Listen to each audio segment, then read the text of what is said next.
مدینہ کی وہ صبح تاریخ انسانیت کی سب سے بھاری صبحوں میں سے ایک تھی۔ مسجد نبوی خاموش تھی، دل بے چین تھے اور صحابہ کرام کو محسوس ہو رہا تھا کہ کچھ غیر معمولی ہونے والا ہے۔ رسول اللہ صلی اللہ علیہ وسلم کئی دنوں سے بیماری میں مبتلا تھے۔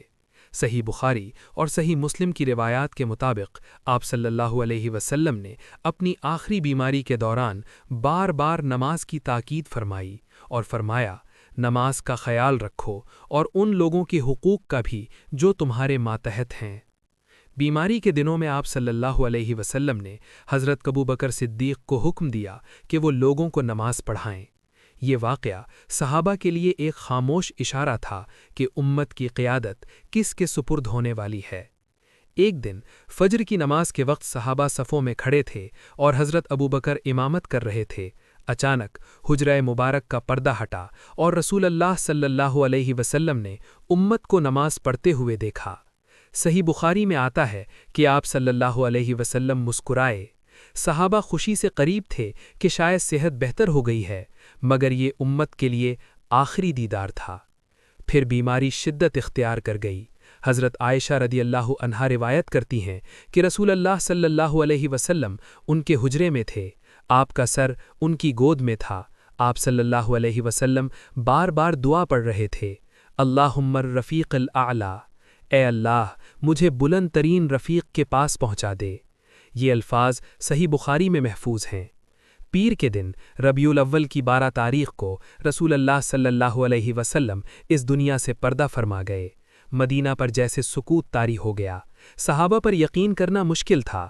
حضرت عمر بن خطاب کھڑے ہو گئے اور فرمایا کہ جو کہے گا رسول اللہ وفات پا گئے ہیں وہ غلط کہتا ہے۔ ان کا دل اس حقیقت کو قبول کرنے کے لیے تیار نہ تھا۔ اسی لمحے حضرت ابوبکر تشریف لائے۔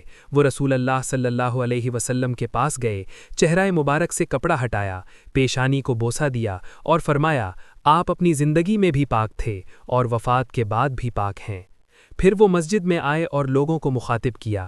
انہوں نے وہ تاریخی الفاظ کہے جو صحیح بخاری میں محفوظ ہیں، جو محمد صلی اللہ علیہ وسلم کی عبادت کرتا تھا وہ جان لے کہ محمد صلی اللہ علیہ وسلم وفات پا گئے ہیں، اور جو اللہ کی عبادت کرتا ہے تو اللہ ہمیشہ زندہ ہے، کبھی نہیں مرے گا۔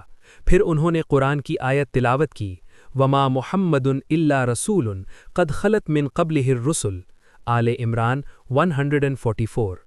یہ آیت سنتے ہی صحابہ پر حقیقت واضح ہو گئی۔